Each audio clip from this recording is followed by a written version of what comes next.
Assalamu alaikum.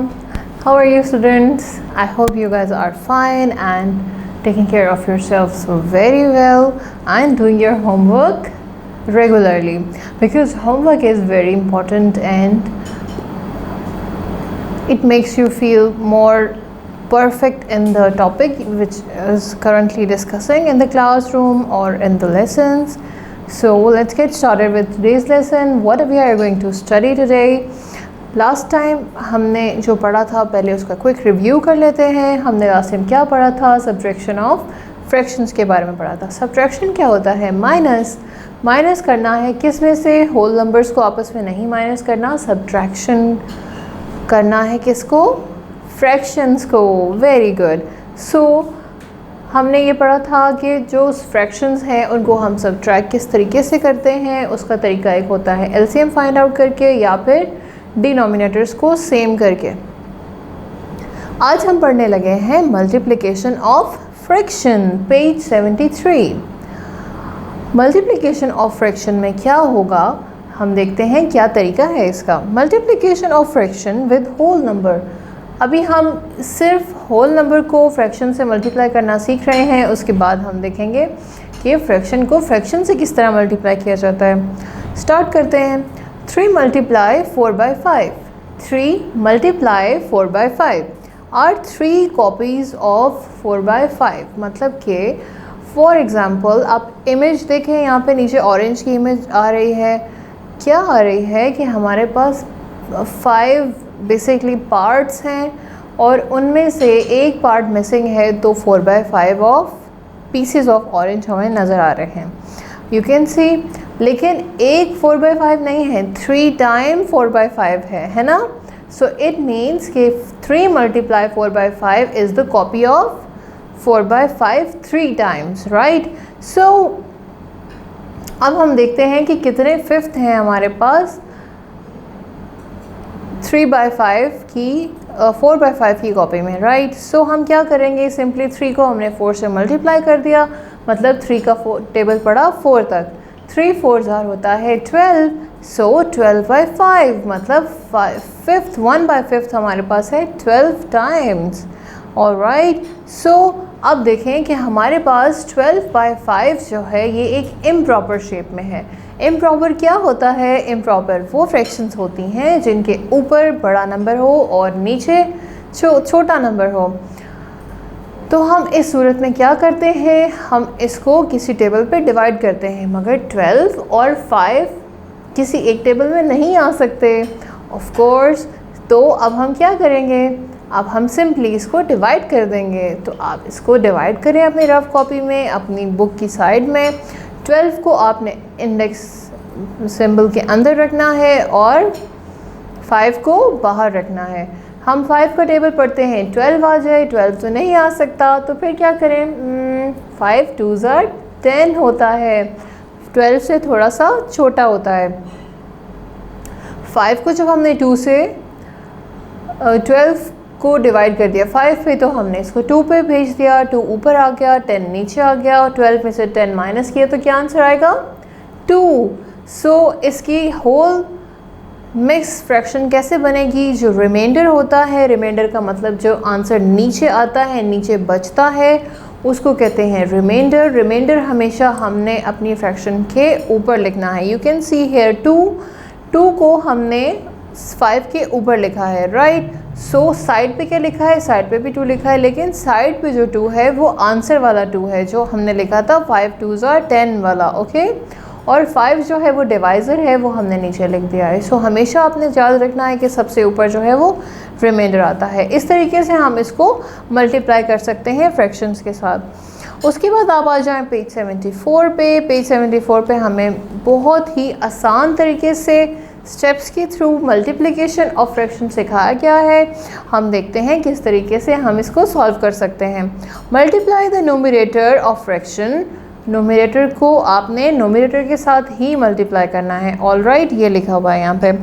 आपने denominator को denominator के साथ मल्टीप्लाई करना है. अगर तो आपके पास फ्रैक्शन दोनों साइड में मौजूद है तो आप ऊपर वाले नंबर को ऊपर वाले नंबर से मल्टीप्लाई करेंगे, नीचे वाले को नीचे वाले से. लेकिन डिनोमिनेटर में अगर आपके पास सिर्फ होल नंबर मौजूद है और डिनोमिनेटर जो है उसके सामने कुछ नहीं है, तो इसका मतलब जो होल नंबर है उसके नीचे एक 1 मौजूद है जिसकी कोई वैल्यू नहीं है, दैट इज़ वाई हम उसको लिखते भी नहीं हैं। ओके, तो आप उसको 1 से मल्टीप्लाई करेंगे।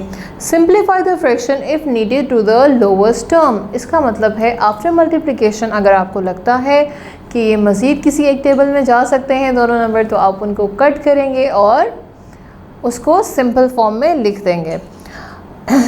जिस तरीके से हमने अभी होल नंबर मल्टीप्लाई करना सीखा है, अब हम उसी तरीके से फ्रैक्शन सीखते हैं।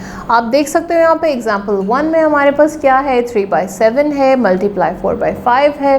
सिंपल 3 को 4 से मल्टीप्लाई करेंगे तो क्या आएगा 12, 7 को 5 से करेंगे तो 35। Very good. सो 12 और 35 क्या किसी एक टेबल में आते हैं?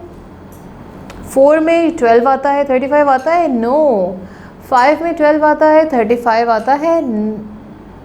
यस, लेकिन 12 नहीं आता है। ऑल राइट, सो अब क्या करेंगे, हम इसको ऐसे ही छोड़ देंगे बिकॉज ये तो किसी एक टेबल में नहीं जा रहे।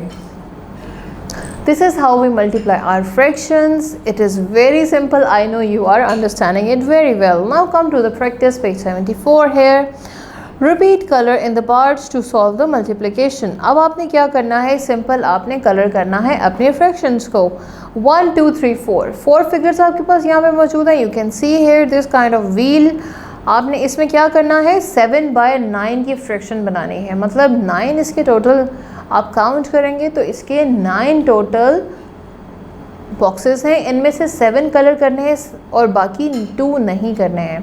4 व्हील हैं, 4 के 4 की आपने 7/9 की फ्रैक्शन बनानी है। और इसके बाद जब आप इसको 4 को 7 से मल्टीप्लाई करेंगे तो 29 आ गया। अब ये जो उसके बाद ब्लैंक है, इस ब्लैंक में आप लिखेंगे 28/9। ओके, उसके बाद जो अगली ब्लैंक है उसके अंदर आपने होल मतलब मिक्स फ्रैक्शन में लिखना है। फर्स्ट जो क्वेश्चन है उसकी मिक्स फ्रैक्शन है 3 का होल मतलब 3 single 1/9। Okay, so rest of the parts B C and D आप खुद करेंगे बिकॉज आई नो आपको अच्छे से समझ आ गया है। अब आ जाते हैं क्वेश्चन नंबर 2 पे, जो कि है पेज 75 पे। पार्ट ए देखते हैं, उसका 7/11/3/5। अब देखें 7 और 11 है और 3/5 है, इसको हमने आपस में मल्टीप्लाई करना है जैसा कि हम ऑलरेडी सीख चुके हैं। नोमिनेटर को नोमिनेटर से, डिनोमिनेटर को डिनोमिनेटर से ही मल्टीप्लाई करना है। All right, so you can see solution here. हमने 7 को मल्टीप्लाई किया 3 से तो आया 21, 11 को 5 से तो आया 55।